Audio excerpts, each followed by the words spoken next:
friends, this is Becca with Beautiful Mess Plans. I'm here to give you an update on my reading journal because I've had some kind of big changes since my last one. I think I have two. I think I have one of my initial flip through and how I thought I was going to use it, and then I have an update on how I was using it, and now here's the 6-month update on the newest changes I've made. And yeah, so this is an Archer and Olive A5. I don't know what it's called, if it has a specific name, but I thought it was pretty. And I put it on my Christmas list, and I was like, okay, if I get it, I'm going to do a reading journal. If I don't, then I'm not. And I'm so glad that I did, because this has been so fun to fill out this year. So last year I was in a major reading rut, and I didn't meet my reading goal, which I still set really low. And so this year I set it only at 15 books, thinking that, it wasn't going to go well. But I now currently have read 49 books for the year. So obviously it's going well, and I've really enjoyed my reading journal. So let's just flip into it. So this page is the same. This hasn't changed. However, this page has. So when you last saw this, it had all different colors here. Well, I absolutely hated looking at that. So what I did is I actually cut out a page in the back and redid it. And instead of each book I read, I just decided to do one color, because it was just I can't handle it. So I did redo that. I did have to add, also on my bookshelf over here, I had to add a page. Again, I cut it out and terribly taped it in. I need to tape it in here too, to add more shelf space.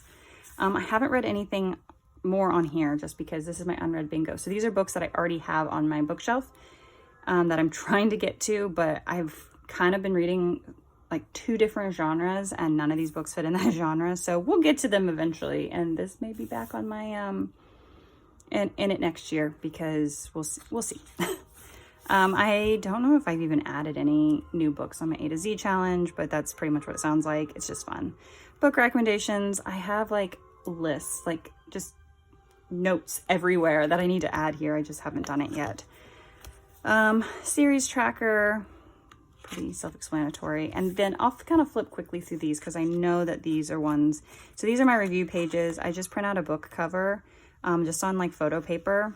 And then I do the title, how many stars, start, finish, and how many pages. So I was doing 3 on a page, but I discovered that I wanted a little bit more room to write. So I am doing 4 on a page, and that has worked really well. I honestly don't remember when I posted my last video, so I don't remember where I left off. Maybe this page in April? I don't know. If you see any books, obviously you can see my ratings, so you can see what I thought about them. I tend to lean towards historical fiction, specifically the Regency era, with a mystery and romance. So anything with romance, you got me on. Okay, I don't remember exactly what I was saying, but I like historical fiction, mysteries with romance. But anything with romance, you got me on. But I don't like pure romance. It has to have something else. So whether it's fantasy, whether it's survival, or whether it's a mystery, that's just my cup of tea. But lately I've been really big into the historical fiction, mystery, romance, which is pretty much all of these. The Veronica Speedwell, I just read the first 8 books. I have not read the 9th one yet. Loved them. I love these, which is the Rexford and Sloane series, again along the same lines, where it's a mystery, but also there's the romance aspect. I enjoyed these, which was Rosalind Thorne mysteries. I enjoyed these, which I don't even remember what these are, what their series is, and it's too blurred to actually see. Did not enjoy this one. These were really good, the Bow Street Duchess mysteries. Also loved those. Didn't really like this one. I probably actually could have given this 4 stars or 2 stars. I didn't like that book. Okay, this is the big change that I made. So I did still want to kind of track how fast I was reading a book, because even though it's here, I can see start and finish, I still kind of like the visual. So what I did is I made, starting in May, these calendar pages. So what I have is I just have the calendar very basically done. And then I have when I started these books to when I finished, and then the books. And it looks a little chaotic, but I don't mind it. And then I have my books read, which I did not leave myself enough space, so I had to add a little flip thing. The books I bought and my stats. And the stats I'm tracking are my total books read, physical and Kindle, because I've recently got into reading Kindle books. I didn't used to like reading on technology, but there's so many good books and books are expensive. So I've actually really enjoyed it a lot. And I tend to read either really early in the morning or late at night. And I don't want to turn on a light and disturb my husband. So this is a good way for me to read then. My total pages read, average star rating, and then how many books I bought. So, which you can see here. And then I have my favorite quotes. So this is how I'm going to be doing it. I was keeping track of physical versus Kindle because although it is the 31st when I'm filming this, I am currently reading a book and it's the third book in this series that I read incredibly fast. So there's a chance I could finish it today. So I didn't want to like finalize anything until I was sure I wasn't going to finish it. But I love it. So this is just, I think, a washi tape that I got from Amazon. These are Pion Girl stickers, I want to say. I got them off Etsy. And then I went ahead and I set up all the rest of the months for the rest of the year. And I'm going to do it the same way because I absolutely loved it. I did leave more room for books, less room here. I actually probably should have put it all the way at the top. Now, you know, lesson learned. But I have it all ready for the rest of the year because if I already have it set up, then I'm more likely to use it because it's already set up. So that's the big change I made. We'll flip through the rest of my reviews. That was a big change I made and I really enjoyed it a lot. So again, these are two more Veronica Speedwells. Still Beating, which is a dark romance, which I'd never read a dark romance before, and I liked it more than I thought I would. There was times it was very jarring and very like, oh my gosh, very triggering. So go into it knowing that there are definitely triggers. But I did enjoy it more than I thought. The Climb, I love survival romances. So anything where it's a survival situation, either the end of the world or, you know, natural disasters or a natural situation, I love them. And add the romance, it's my favorite.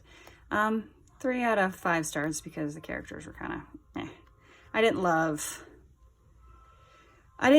some of the characters. They didn't think they were very likable. Just, yeah.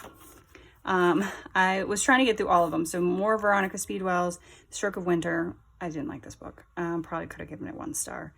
I think I didn't like the writing style. It was a terrible ghost story. The mystery was not good. It was just meh. Whiteout was another survival romance. I really liked it a lot as well. I enjoyed it much more than I thought I would.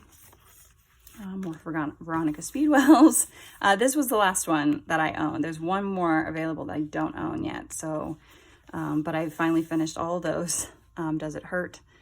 I gave it 3.5 or 2.5, but really it probably just could have gotten 2. Again, I didn't like the characters. Like, I liked the premise. I wanted to like it, and I liked the idea. I think it could have been a good book with the plot, but the characters sucked, and then it kind of like, I don't know. It was a dark romance, not the greatest. I don't recommend it. And then this is a series that I read in a day, like 2 days ago, yesterday, called Northern Escape. It's kind of the survivalist romance. So good. It was a very, very quick read. It was 257 pages, but such a quick read. It read very fast. I liked all the characters. There were times that it was super cheesy, but you know, who doesn't love a little bit of cheese when they read a romance book? Really good. And then the one I just finished, I started it yesterday evening after I finished this one, and then I finished it earlier today because I'm filming this on May 31st. Again, a little cheesy, but it's book 2 in the series, and I really enjoyed it. So yeah, that is the update. Put this back here, and I'm really enjoying this a lot. I wish I'd thought of these pages at the beginning of the year, but definitely something I'm going to carry into next year, which I think I'm not going to read that many books, but I will be able to do at least one more year in here, and that's kind of exciting. But I'm just going to keep on chugging away. I've read 49 books for the year, which is a lot for me, actually. I've just wanted to read. Like, I've just found a lot of good books, and I kind of found my genres that I love.